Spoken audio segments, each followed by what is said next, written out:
Good morning, everyone. Welcome to the service today. Service for Richard Bird, whom you all presume know. And so we're going to have this recorded. So the person who's going to turn this on, it's right here. What are you going to do? Okay. Yeah.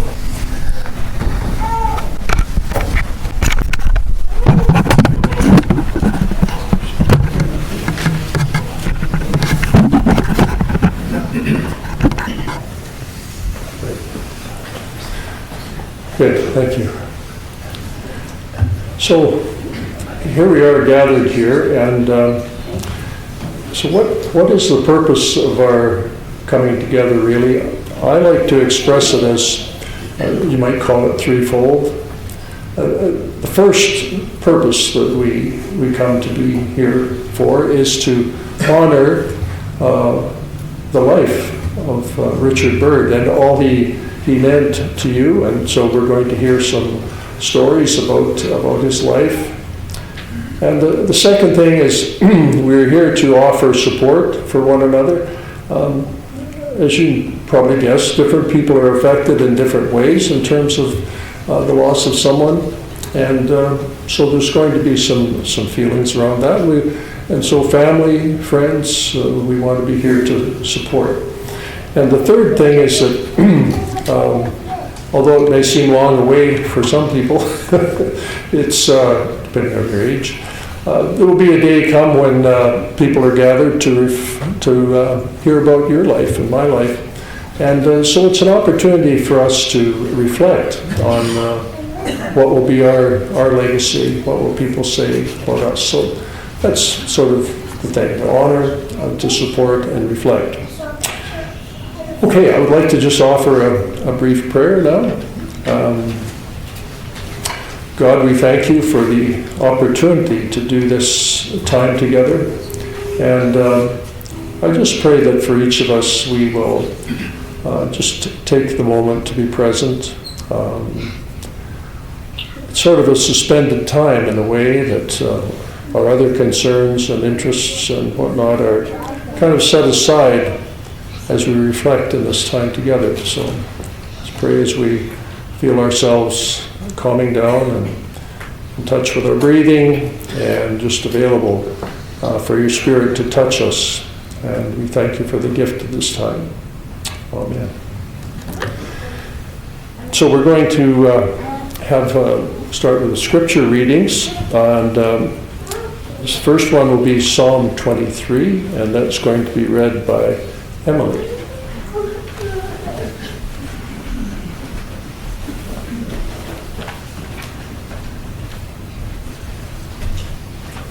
The Lord is my shepherd, I shall not want.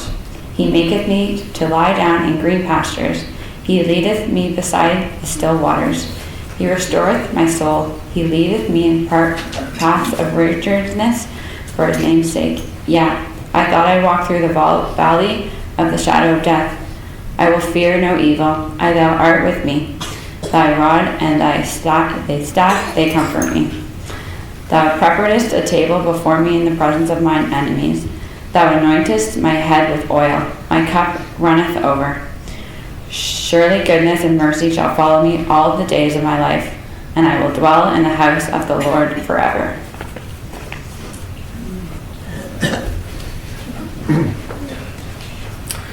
And we have a second reading, Matthew 11, 28 to 30, and that will be Holly is going to read that.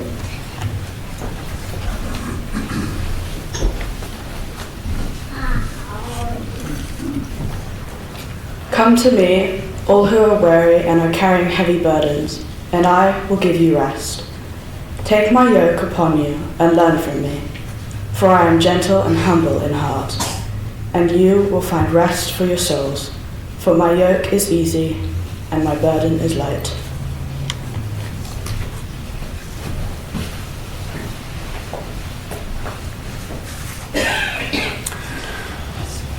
So those particular readings go back a long way, the Psalm even further than the Matthew reading.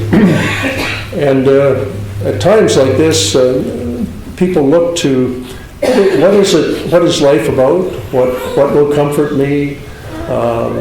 And so that's why we share those kind of passages in a time such as this. And we're on a journey, and that journey for us, and that's why we gather, it's a journey that's often called the journey of grief. And it doesn't mean it's all sad and whatnot. It just means that we're in a process of letting go. Things aren't the way they were 2 years ago, 5 years, 10 years, whatever it is. Things have changed.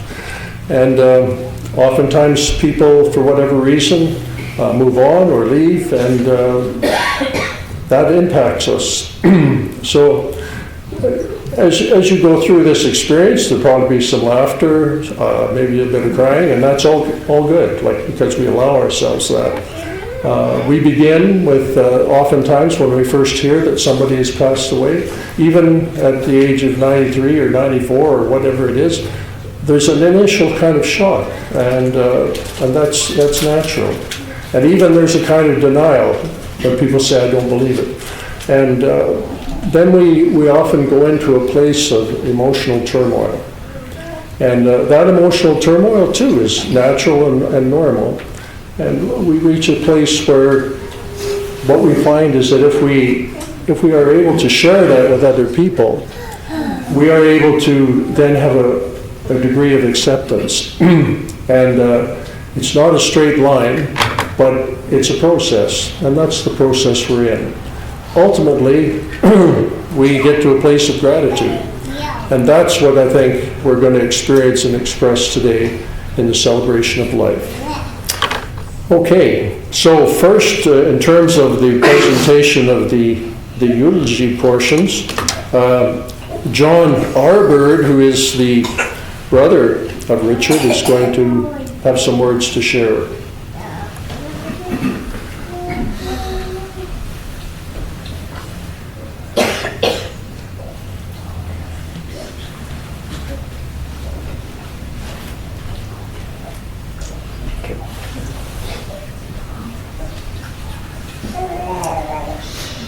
I thought this morning I would maybe give you an idea of where Dick and I originally came from.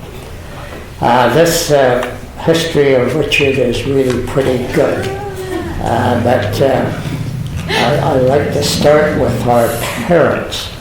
Our father was born in Rat Portage, which is now known as Canoa, and moved to Vancouver around 1901, and Vancouver at that time had a population of about 3 indigenous tribes plus 28,000 settlers. So Vancouver has grown somewhat since our early days. Richard's father, of course, grew up there in Vancouver, served briefly in World War I, when he was sent back because he had pneumonia and was underage to be overseas. So he came back and went into the investment business, and he grew up and he met the Brookes girls. Now, Frank Brookes lived in the west end of Vancouver, down by the cove there, at the foot of Davie Street, and he had 6 daughters. My father and Richard's father took out one of the older ones, and he noticed this beautiful blonde girl lurking around the house, who was about 16 or 17 at the time. And when he no longer took out the older one, he went to Frank Brookes and said, I would like to marry your youngest daughter, who was 17. Now, when you had 6 daughters and an eligible bachelor came along, all you could say is, she's yours. So they got married, and Dick had a really outstanding uncle by marriage, and this uncle, Lyman Duff, who later became Sir Lyman Duff, gave him $5,000 as a wedding present, which was a huge amount of money at that time. So he borrowed another $7,000 and bought a very, very nice house in Shaughnessy, BC, which is one of the better districts in Vancouver, and they moved in there. And they were very happy there. He had a very good job. Richard was born a year later when our mother was 18 years old. And they lived very, very well all during the early parts of the Depression. He had a very good job. They drove a big Packard car everywhere, and they really looked good. And I eventually came along too. During those days, Dick's father bought or leased some land down in Boundary Bay on the U.S. side, and he built, Dick's father built a very nice summer cottage where we spent all of our summers for at least the next 10 years.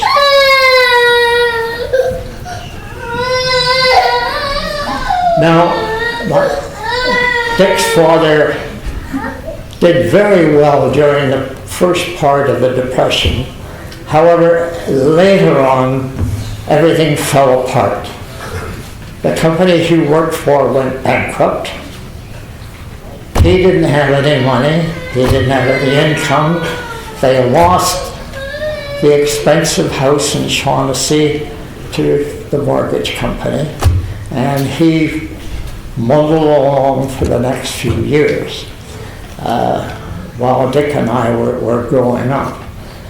Finally, in the middle 40s, Dick's father joined the Air Force, and he was stationed in Winnipeg, where Richard spent a terrible couple of years there. He basically spent most of his time sick in bed. The only fortunate thing about it was that he grew like a weed at that time. He was just suddenly so much taller than I was. So then after the war, we came back, and Dick's father was stationed at Pat Bay, which is now the Victoria Airport, and we lived in Vancouver, and my father and Dick's father did reasonably well from that point on. Dick, during his high school years, joined the Seaforth Cadets, where he did extremely well, and he later at university joined the Canadian Officers Training Corps and got his commission, and of course, according to this, he eventually joined the Army.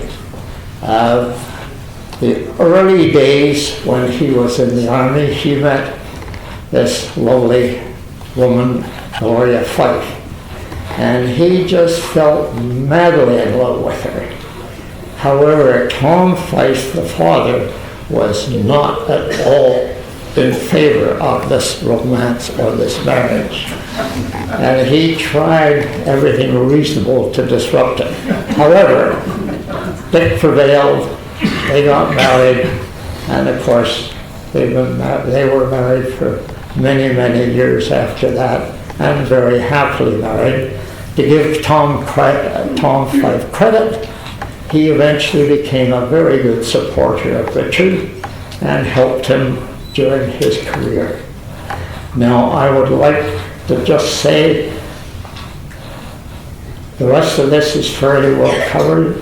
When it becomes an adult, other people will tell the story. But I must say, Dick and I got along very well together. He was a great brother, and we will all miss him.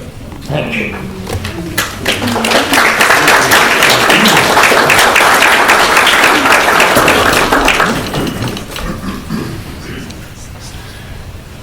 Thank you very much. And then son, John P. Bird, is next.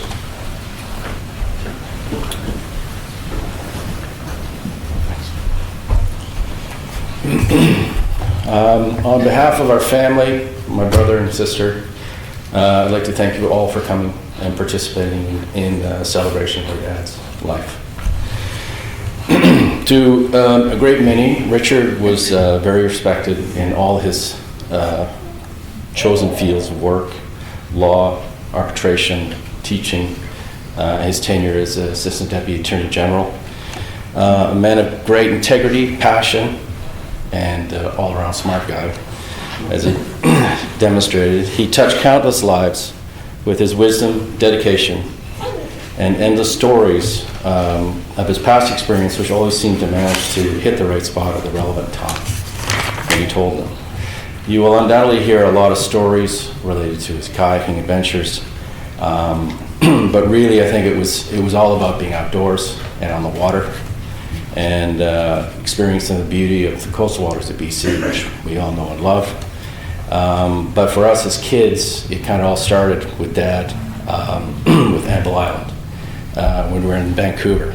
Belle Island, how sound. I tell everyone who'll listen, and many times over, that I had my first 10 birthdays on that island, and it was a very special time for kids. Not so much for Mom, because she had to do all the work, but the first 10 years of my life, outdoors, on the water, all the time. And then came the move to Duncan, and the boats, and the fishing, and the more boats, and the snorkeling, and the camping, and the more boats, and the water skiing, everything pretty much on the water, and enjoying the outdoors. Until the sea kayak. And his new job, a professional recreational kayaker, captain safety, as I refer to him, boldly going where few old guys have gone before. Dad and his best pal Al Hocker, which you'll hear later, got into kayaking. Dad then got me into kayaking, and then he got my brother into kayaking, and then he got my brother's sons into kayaking, and then he got our sister's sons into kayaking. And he would probably get his great-grandsons into kayaking if he was around for long enough. There were so many epic trips, so many epic moments, which you'll soon hear. Who could, I just got to mention a couple of my experiences, you'll hear a lot more. But who could forget the screaming across and echoing, "This is lunacy trip," as half the group paddle into the sunset, never to be seen again. The other great trip is we were on Nootka Island, and before we started, Dad pulled me aside and said, I think for safety purposes, you should be calling me by my first name. And I'm going, okay, why? And he goes, well, there's 6 dads here, and you're the only son. So in case of emergency, and you're drowning, and you yell out, "Hey Dad, help me," it could cause confusion.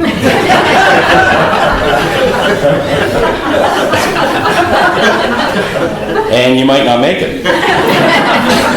So being a cheeky git, I said, "Okay, Dick."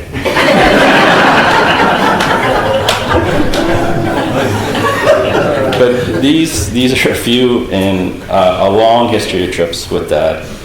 Adventures, culminating with probably the proudest moment of kayaking with his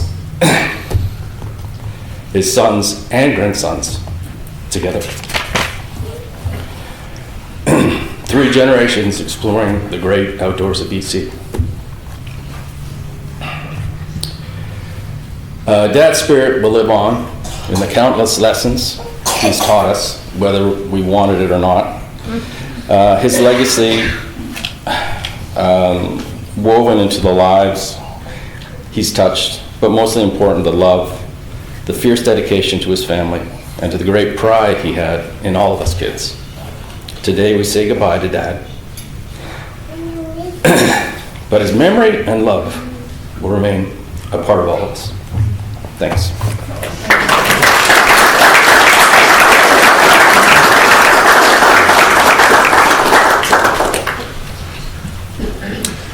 So now we get to hear from one of the grandsons, Geoff.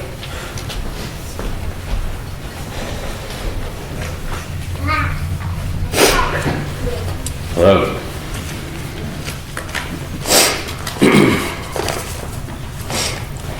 Okay, so before one of our kayak trips, my grandfather sent my brother and I to the outfitters here in Duncan to pick up some gear.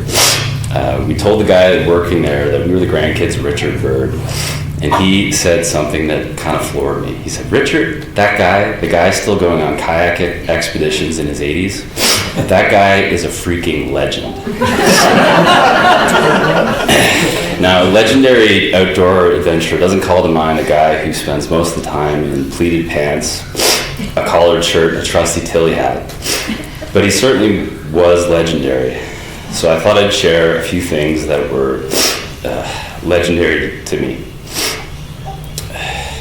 There was one time when I think he was around 84, and he asked me if I'd like to walk around the trails around Mount Zuhalem. He said he'd gone a little ways up the mountain recently, and he figured we'd go a quarter of the way up and turn back. So we set out with his hiking poles, or what he called his Nordic walking sticks, and we started up Mount Zu. We didn't just poke around the bottom. We went all the way up, all 300 meters of elevation gain. And there were some hairy moments, especially on the steep, loose gravel sections on the way down, when he had all his weight, faith, and life leaning into those collapsible Nordic walking sticks. But I was impressed. And I think that was honestly the whole point of the hike. My grandfather typically had that lawyerly disposition where things were either logical or illogical, safe or unspeakably treacherous, and this wasn't that. I think he nakedly hiked up that mountain to show off and to prove to his grandson that he could do it. So one of the lessons I learned from him is that you need a passion in life to keep yourself going. And there's no doubt that kayaking was what helped keep him so sharp and so fit for so long. We had a full circle moment on our last kayak trip to Barkley Sound. We were in camp, and he told me he was so grateful to have all these experiences with his grandsons because his grandfather had faded away when he was still relatively young. He asked me if I remembered when my brother and I were little kids fishing with him on his speedboat. I did. It was a spectacular summer day, and the snowbirds were buzzing overhead on a practice flight. With his incredible memory, my grandfather could still remember in that moment, 30 years later, the exact fish that we caught. I landed a lingcod, and Alastair reeled in a dogfish. As we were standing outside the rotting shed that he was sleeping in, my grandfather told me that that day fishing was one of the happiest days of his life. Another thing that I admire him, something that's part of his legend for me, was his devotion to my grandmother. Her decline in health was long and slow, but he was always resolute. Resolute sometimes, maybe a lot of the time, in that soldierly way, but not always. There was one time Alastair and I were staying with them at the Garth, and we'd come in late. We were standing at the entrance and could hear a weird sound coming from my grandmother's room. As we walked down the hallway, I could hear laughter. And as I turned into her room, I could see the two of them, married for 6 decades, giggling like teenagers in her bed. Now that's legendary.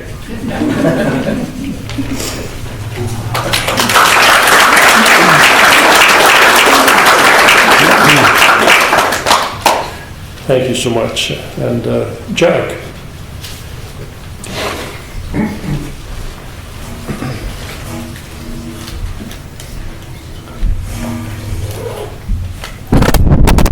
There we go. Good start.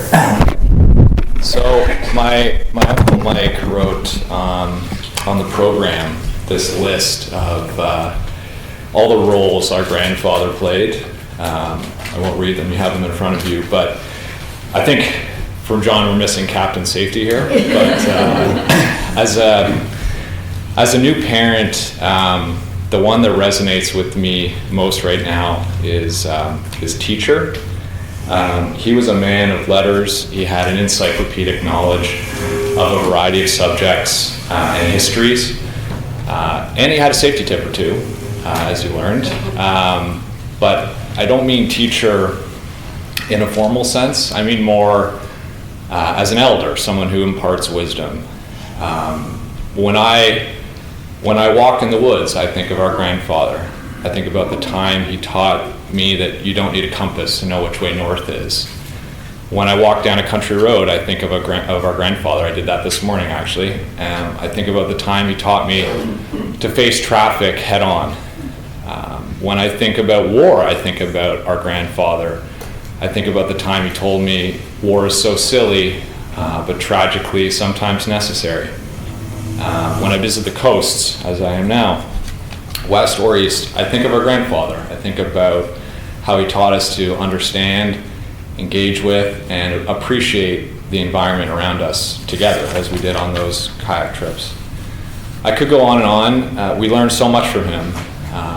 He invested his time and resources in enabling these amazing family experiences and memories we'll have forever. He supported university education for all of his grandchildren and taught us important principles and values of life. He taught us many things and will teach his great-grandchildren, some of whom are here today: Brooks, Benji, Maisie, David, Logan, Eddie, Audrey, and Ollie, and on down the line. He once told me that he was not the best parent he thought, and he was struck by how great his own children were as parents, because he didn't feel he taught them anything about parenting. And right before he passed, I told him that if it's any consolation, whatever you lacked as a parent in parenthood, you redeemed yourself as a great grandparent in grandparenthood, and we're all eternally grateful. So I'll remember our grandfather as many things, but one of them is teacher, and thank you for listening.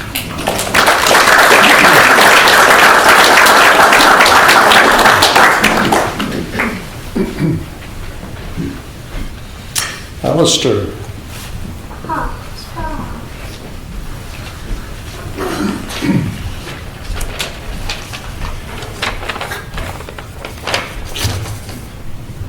Tough going third.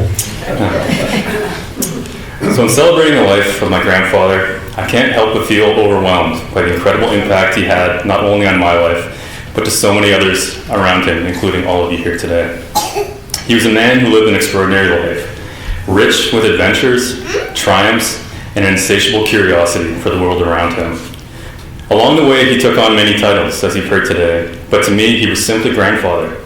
Someone who taught me the value of hard work, the power of a good education, grit, resilience, and most importantly, the scientific art of kayak safety. My heart is filled with gratitude for all the love and support he gave me throughout my life, and for the huge role he played in shaping who I am today. As kids, he was always gentle and endlessly supportive, but what I treasure most is the deep bonds we formed as adults. Those late-night conversations where his stories revealed the experiences that shaped him into the man I so deeply admire. But I'll be honest, it wasn't always that way. Like most teenage boys, there were times I thought my grandfather had perfected the art of dressing uncool. The Tilly hats, constantly wearing a collection of strapped prescription glasses around his neck, one for every possible vision scenario imaginable. And let's not forget the mech polyester outfits, each piece proudly labeled Bird, with his address and phone number. It was like he was always gearing up for an adventure where losing his pants was not just possible, but probable. Because hey, you never know when a good Samaritan might find your pants washed up on a remote beach and feel the urge to mail them back. Or at the very least, call. But now looking back, I can't help but smile. Those quirks weren't just quirks. They were what made him so uniquely and wonderfully him. And honestly, that's cooler than I ever gave him credit for at the time. As an adult, my fondest memories were from our annual family kayaking trips along the wild, remote shores of Vancouver Island, listening to his stories around the campfire.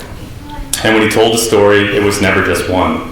His tales always came cleverly organized into subjects, and those subjects were always supported by 3 sagas. I have 3 stories on that subject, he used to say, but we all knew he had many more. My all-time favorite was alluded to by John earlier. It was a dramatic love saga involving Sam, young Gloria, and her father Tom in Seattle. Sam was the annoying son of a wealthy car sales mogul from Washington State. Sam's father was a business associate of Tom and the future heir to an automotive fortune. Shortly after Richard proposed to his beloved Gloria, her father, the cunning Tom Fyfe, orchestrated a sneaky trip to Seattle with the sinister goal to marry off young Gloria to someone far wealthier than Richard, the tall, blue-eyed soldier who had already captured her heart. But Richard wasn't naive. He saw through Tom's nefarious scheme and decided to take matters into his own hands. Despite Gloria's pleas for him to stay away, he boldly raced to Seattle, stormed into the hotel, and crashed the gala in uniform, demanding to see his future bride and put an end to Tom's ridiculous plan. Tom's fury was palpable. His friends physically restrained him, as my grandfather recounted, and Tom was mere inches away from throwing a punch. Little did he know that Richard had recently completed hand-to-hand combat training in the military, and had Richard chosen to unleash those new skills, he knew exactly how to kill a man with his bare hands. His words, not mine. Fortunately for Tom, Richard managed to keep his hands to himself that night. It was a story my grandfather told many times, but he really began sharing it more consistently with me after grandmother passed. It quickly became one of his favorites in those final years. I suspect sharing his love story was his way of keeping their romance alive, and likely why it's so resonant with me. So although we shared many adventures from Vancouver Island to Havana, it was his storytelling that I'll never forget. He had this remarkable gift that transported you right into the heart of his experiences. Whether it was braving a fierce storm in the North Atlantic, dodging knives and bullets from Vancouver's mobsters and communists, or boldly interrupting his future father-in-law's plans down in Seattle, his stories were nothing short of magical. And while there's so many things I miss about my grandfather, it's those moments of magic I miss the most. As I grew older, our relationship became more sincere and heartfelt. I came to appreciate not just the stories he told, but the man he was. Someone deeply committed to family, to his profession, to education, to living a life with dignity, respect, purpose, and engagement. He was a role model like no other, and I feel incredibly fortunate not only to have had him in my life, but to have shared so many incredible experiences with him. This photo, for example, was I took while we were on our way back from a week-long kayak trip in the Clay Plot Sound. 85 years old, still leading the charge. He was fearless until the very end, and I'm thankful to have had the rare opportunity to express how proud I was of him, how much he meant to me, and how his wisdom and spirit will forever remain in my heart. In loving memory of an extraordinary grandfather, may we all carry a piece of his spirit with us. Thank you.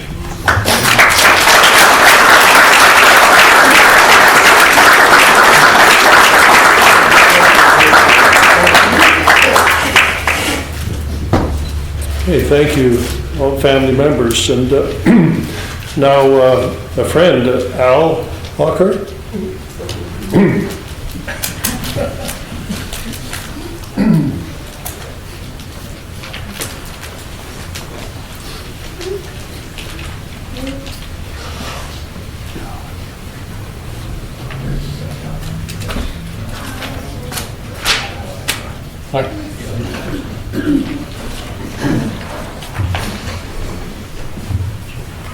A couple of brothers won't be able to make it here, and they send their regrets. Amada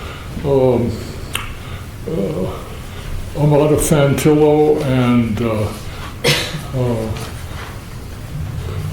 fellow over in Vancouver, Bruce Bowen, and Paul wrote a very poignant letter that I'll read at the end of my presentation.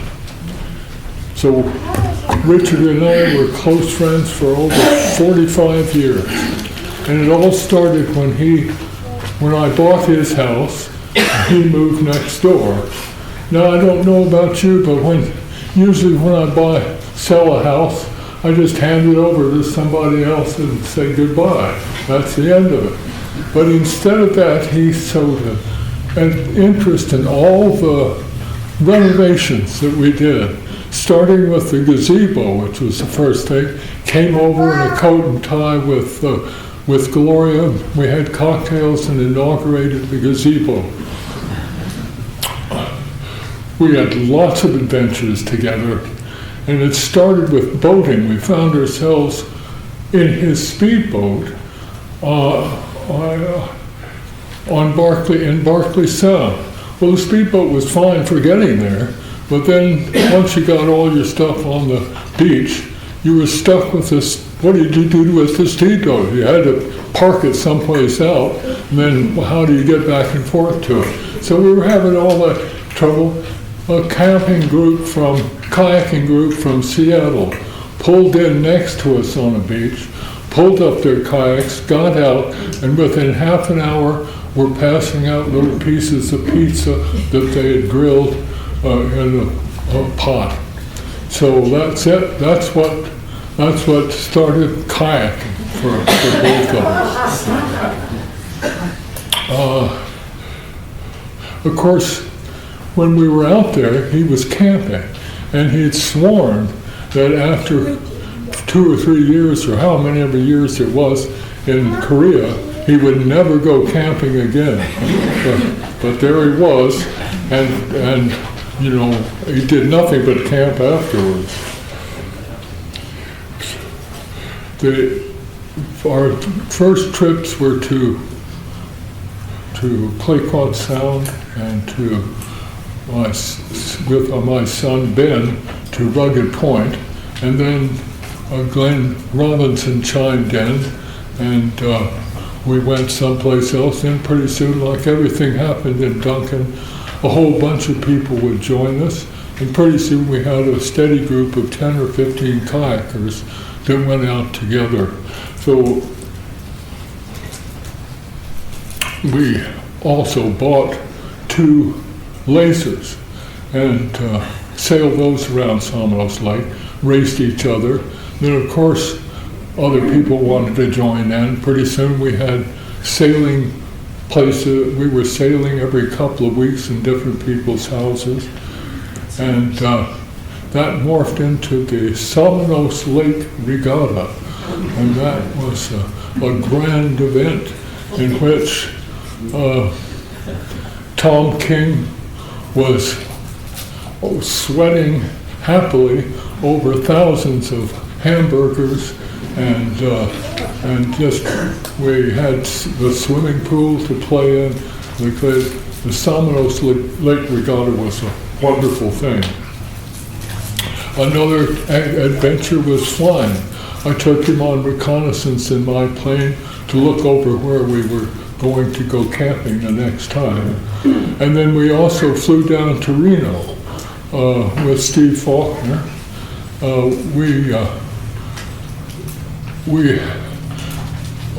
Poker games that we played every couple of weeks had morphed into an annual trip to Reno, and Gavin Sutherland formed a Godfather group of the brothers, and that, as with every group in Duncan, well, pretty soon there were 10 or 15 of us that were involved in that, and we had a great time in Reno, and one fellow died, and Gavin's suggested that we do a memorial roll. So now we use Don Hilton's, it's gone on, we use Don Hilton's fabricated craps table and at the Union Club, and sit around a baronial table and toast our fallen brothers, of whom, of course, Richard is one of 6, actually. We had mess dinners, and now those, look at those medals. Well, we've got little miniature medals for the mess dinner. So I showed up with 2 miniature medals, and he showed up with 3. So I scrubbed around and got a medal from a country, South Korea, that doesn't even exist. But there, 3, I had 3. The next time we got dressed, he had 4. So we had family dinners, and there was an annual Christmas cocktail party where you needed a machete to get through to the dining room or get to the kitchen through glorious ficus. Everything was just had taken over the whole room. So my life was much richer for having known Richard. We had a companionable, easy relationship. Whenever we drove anywhere, and I would drive, he would sit in the passenger seat and read the newspaper to me. So it was just good fun, always good fun with him. Now, Paul has what I thought was a really good way to sum it all up. Paul says, we have lost a paddler extraordinaire who maneuvered his way through a stellar life. It's a stellar law career, he was a dedicated family man who attended his wife of many years in her time of need with compassion and love. Always a man with a story, either funny or poignant, many of which left you with new knowledge or new thoughts without even realizing it. A bright light has been extinguished, but we are left with an ember to treasure.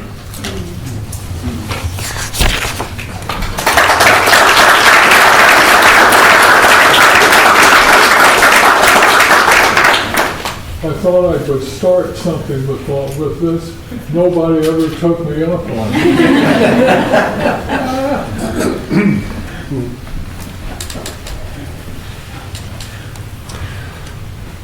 Another friend is going to speak, Richard Nesbitt.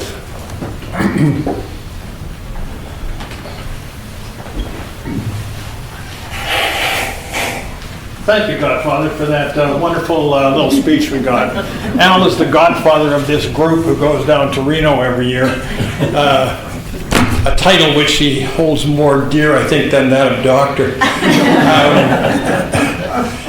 Well, I got to tell you, from listening to the story about the boats, there was another boat story, a really, really big kayak that Al talked myself and my 2 other younger partners into buying down on Maple Bay. It was a 45-foot double-ender wooden boat that was a wonderful thing to look at, only mildly seaworthy, and it belonged to the law firm, and to this day I'm still trying to figure out how he ever convinced us to get the law firm to buy this floating court, which spent all of its life in the boathouse or the boat marine shop. And the other thing, I listened to the grandchildren talking and saying about how Dick was always telling stories. Well, that's a fatal flaw in all lawyers. You give them an audience and the war story's coming out. The big trick is shutting them up after they get so deeply into it. So I was one of Dick's partners for 5 or 6 years. And I want to tell you, practicing with Dick, life was never boring.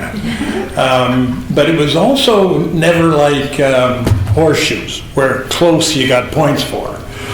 You didn't get any points for being close. You got it right, or you were in big trouble. So he was a real mentor for me. And I listened to some of his grandchildren say he was a teacher to them, and he taught at the university as well. Well, I had a little sample of Dick's teaching skills myself. The very first day I showed up in Duncan as an associate in the law firm of Bird, Coleman, LaCroix, and I should say that, is Gary here?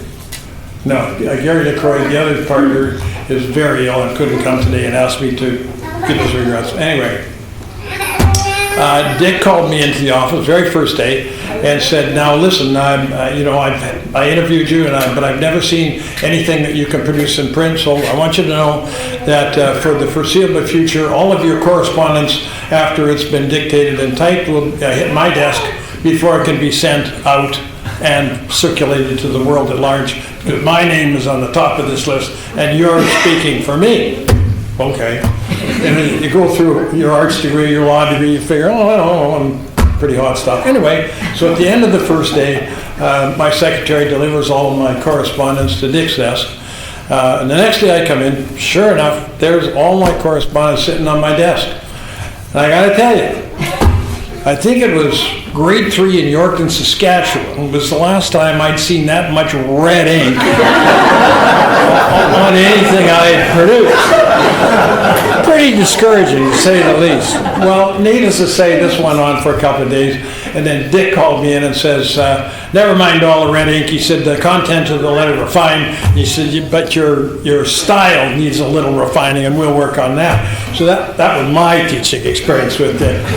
So, and I don't know how many of you realize, but Dick in the practice here in Duncan was a solicitor, and a solicitor to barristers or paper shufflers, but basically they work in their office and work with contract. And Dick, because of his practice in Vancouver and his lifestyle, had attracted some really remarkable clients.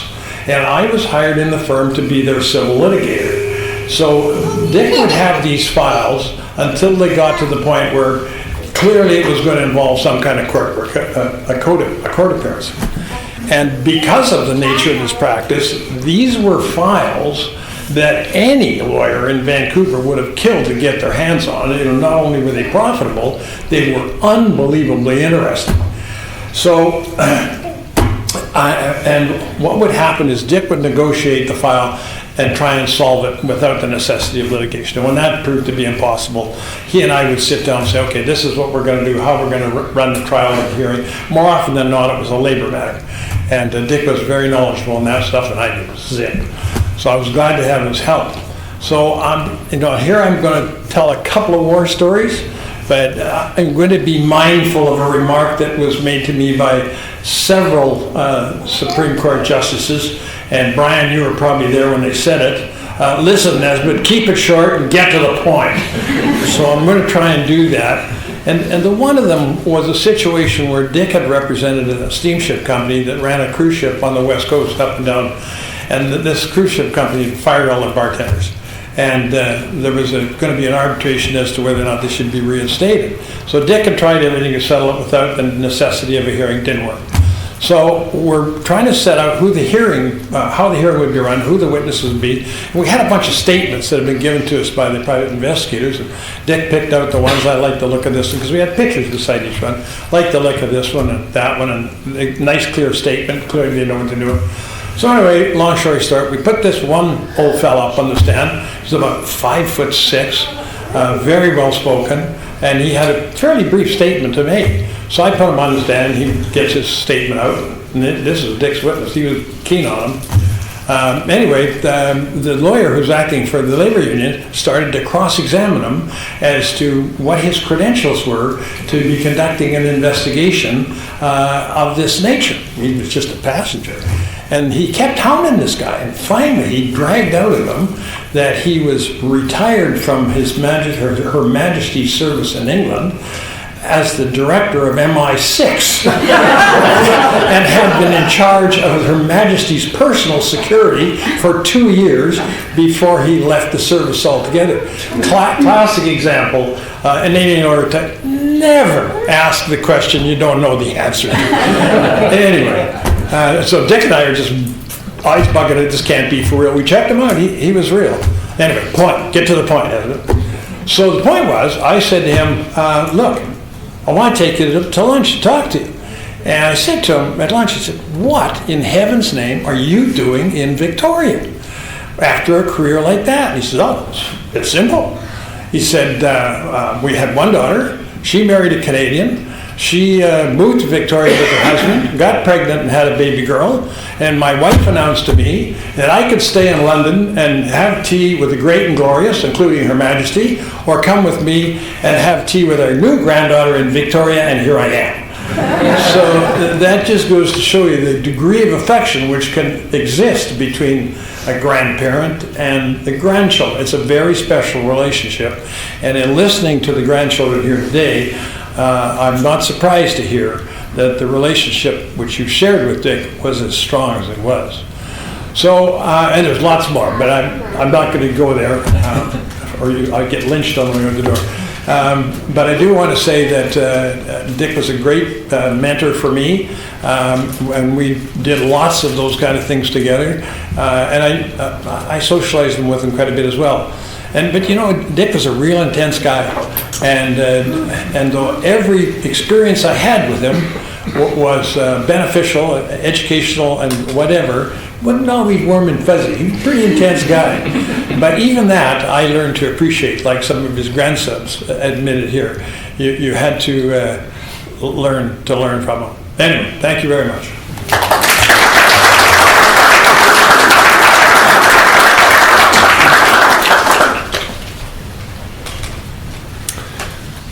Okay, well, lots of good stories as we were expecting. And so, friend Glenn Robinson.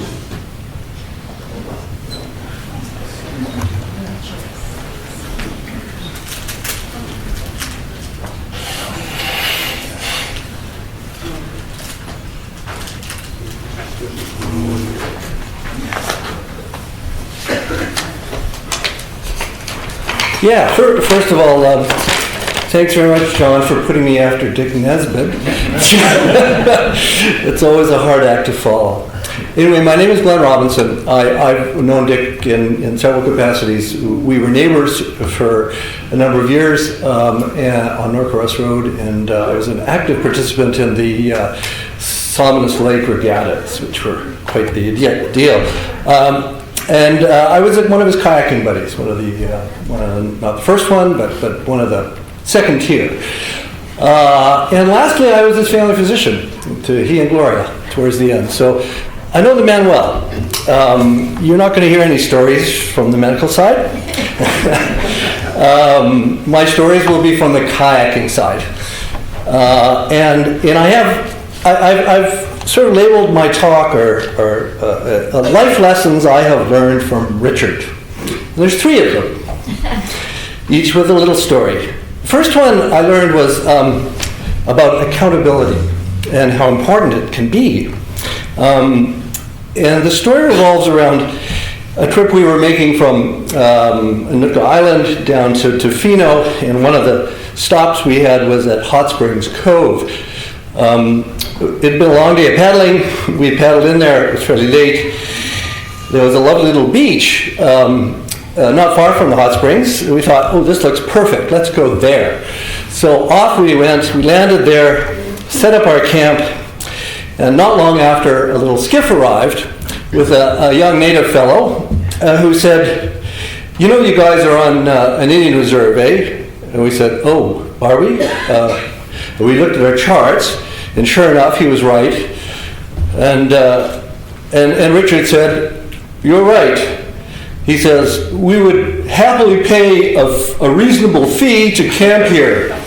And the young man went off for a bit, and then came back and he said, yeah, I think that'll be $25. And Richard said, that's a very reasonable fee, but I will need to have a receipt.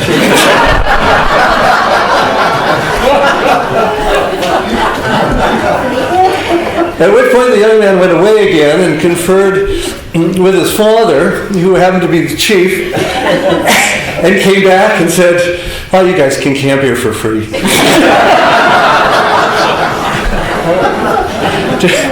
Turns out that the young guy had in fact recently graduated from Shawnigan Lake School. And we went on to have a lovely conversation. Anyway, so that was the accountability part. The second lesson I learned from Richard was weighing up risk versus reward. And we were out there in these beautiful waters, and we came across an oyster bed, a lovely oyster bed. And they said, Dick, look at all these oysters. This is fantastic. We should have some of these. I said, look, we're in this perfectly clear water. It's summer, I know, but it's still cold water. It's perfectly clear water, and we're miles and miles from civilization. What could go wrong here? I said, the odds of us getting sick from one of these things is astonishingly low. And he said, yes, Glenn, but that's just the point. The risks are astonishingly high. My third parable is about the prudent mariner. And this revolves around the legendary weather radio.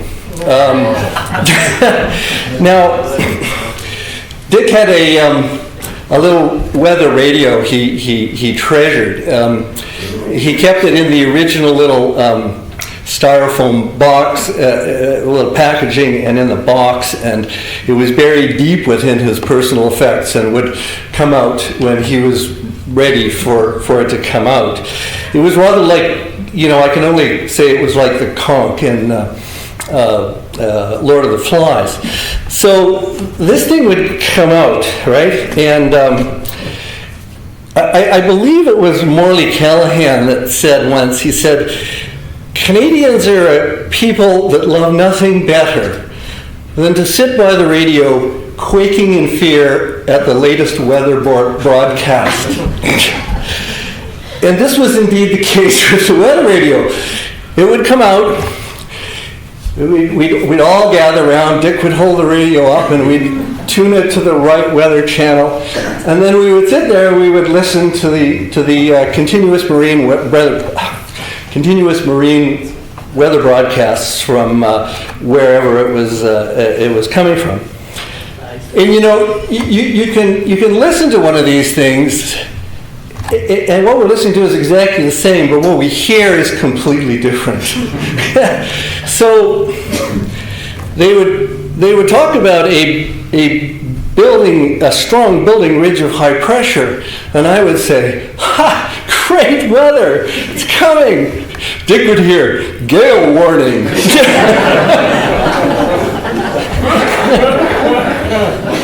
So this little banter would go back and forth within our group, and we would all, Dick and I were usually at opposite ends, trying to vie for the political support of one group or the other to make a decision the next day.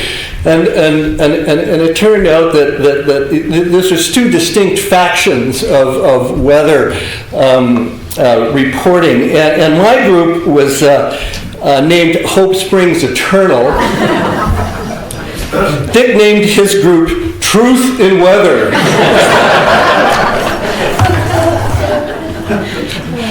But that little radio was probably, and Dick's cautious nature was probably the reason that we got around to all those places with amazing company and amazing good luck. So, to Richard and his weather radio.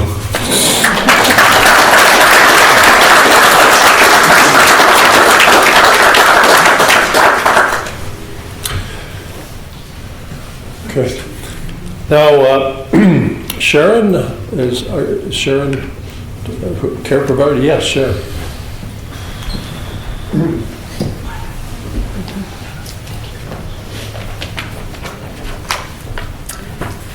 Good morning. I first met Richard about 12 years ago when I was hired as a caregiver and companion for Richard's wife, Gloria. Gloria had a stroke a number of years prior to that and had left her with mild dementia and difficulty walking without the aid of a walker. I have to admit that when I first took on that job, I was a little intimidated by Richard. However, Gloria and I got on amazingly well, and as time went on, Richard and I also became more at ease with one another, and a strong and loyal bond grew between us. During my 10-year employment with the Bird family, I was privy to many of Richard's stories and adventures. Because Richard's culinary skills were somewhat limited, to say the surprised. And Gloria no longer able to maneuver in the kitchen, I soon became the chief cook and bottle watcher. It was while I was preparing meals and Richard was having breakfast or a cup of tea that he relayed much of his and Gloria's life stories. Indeed, his life was full and at times quite exciting. He started out his young adult life working on merchant cargo ships. There he had his life threatened with a wielding knife by a co-worker, suffered food poisoning along with the rest of the crew members, and witnessed his first labor dispute, which eventually led him down another path later in life. Richard joined the army and married Gloria in close proximity and ended up serving in Korea as a peacekeeper. When he returned home on leave, he was welcomed with a new daughter, Julia. While at home, he announced to Gloria he was planning on making the army his career. Gloria's words were, "Over my dead body you are." And that tells you that behind every great man, there is a great woman. As from there, Richard enrolled in university and got his law degree. Not only did Richard practice commercial law, but he also went on to become a labor arbitrator, a lawyer for the government, and also to teach law at UBC and UVic. What an accomplishment. With all of Richard's great achievements, what he was most proud of was his family. His wife Gloria, his children Julia, Michael, and John, his grandchildren, and then his great-grandchildren. When the great-grandchildren started arriving and his grandchildren would email pictures of their babies, he would print every one of them, sometimes in duplicate. I can tell you I purchased a lot of ink for that printer. One of Richard's passions in life was kayaking. He went on many kayaking trips around Vancouver Island and the smaller surrounding islands, and even Mexico. He also gave kayak lessons, teaching skills and safety while kayaking. When Richard found out I also kayaked, he would surprise me with an afternoon kayak. I would pack a picnic lunch, get Gloria ready, load up a kayak, and the three of us would head to Fuller's Lake or to the Chemainus Park. There, Richard and I would take turns kayaking while the other kept Gloria company. And I got paid for that. Bonus. I will never forget the first time we went to Fuller's Lake. Richard had me take the kayak out first. When it was his turn, he announced that he was going to practice his Eskimo roll. I was stunned. 85 years old, and he did roll after roll after roll after roll. I believe it was in 2019 that Richard fell and broke his femur, and all he wanted to do was heal and get back in the kayak. Unfortunately, that femur never did heal properly, and although not for lack of trying, his kayak days were over. Richard was one of the fairest employers I have ever worked for. Perhaps that came from his time working as a labor arbitrator. Perhaps he just respected and appreciated what I did for his family. I always received a generous Christmas bonus. I was always given flowers and taken out for lunch on my birthday. I was awarded with 12 paid sick days a year, and when I retired, he sent me off with a substantial bonus check. I feel very privileged to have been in his employment and to have had the relationship that Richard, Gloria, and I shared. It was special to me, and it was special to them.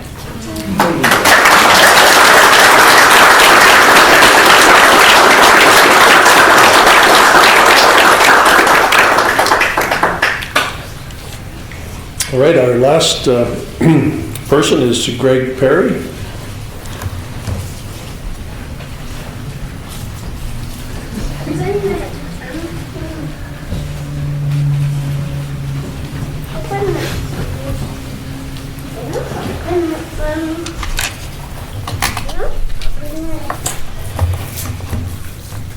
When Jennifer and I moved into the Garth in 2014, 2 doors down from Richard, we soon encountered our tall, articulate, and charismatic neighbor.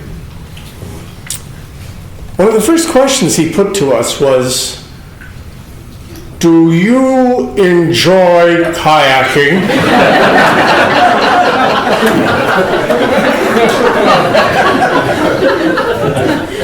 Well, I'm glad that we were able to respond in the affirmative, as it opened the door to a rewarding and memorable relationship with the ardent gentleman whose life we are honoring today. Having noticed there were 4 kayaks in his garage, we naturally pursued this avenue of conversation, quickly learning of his passion for the sport and his leadership in the kayaking community.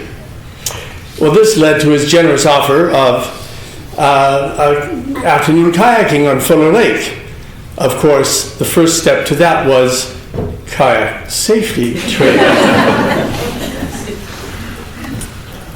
Richard impressed us in several ways that day.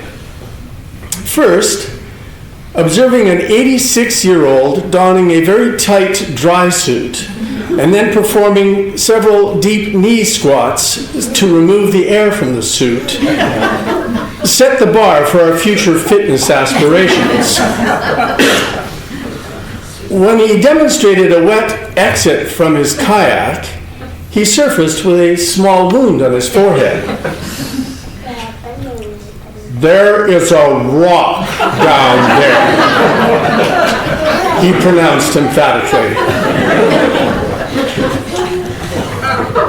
Before we could say anything, he dove under the water, reappearing in a moment with the offending boulder in hand, which he carried to the shore before resuming the demonstration.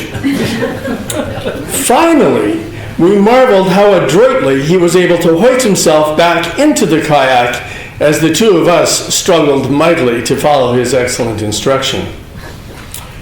That day on the lake signaled to us Richard's dedication to quality, defined not as simple excellence, but the determination to offer one's best.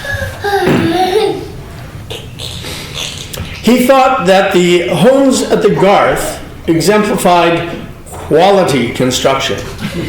He often complimented the work of the Strata Council under Joe Bedard's leadership as quality work. He supported an artist whose paintings, in his opinion, had that same value. And we came to learn that it was quality that he had tried to achieve in his work and his service to the boards and organizations to which he belonged.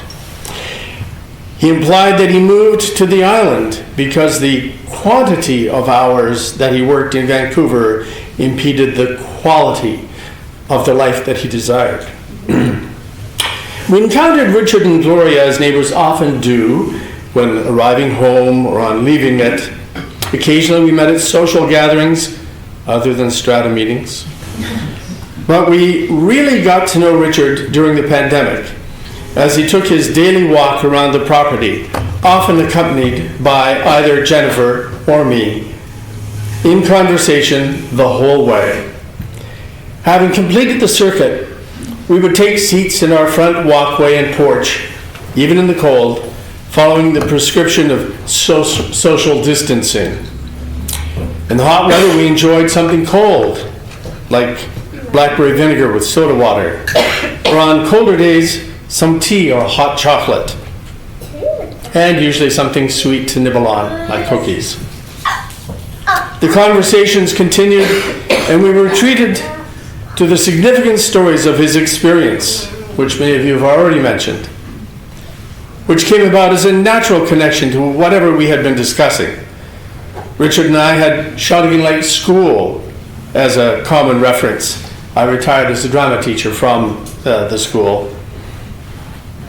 And Richard enjoyed listening to a good story as much as telling one. I was always delighted when my story was able to elicit a deep peal of laughter from Richard. And both Jennifer and I listened with great interest to hear the breadth and import of our neighbor's experience. And hardly any conversation failed to include some news about his family, his children, his grandchildren, his great-grandchildren, in whom he took great pride and in whom he found great joy, especially in the anticipation of new arrivals. Of all his stories and adventures, it seemed to us that the stories of his family brought him the greatest satisfaction and fulfillment.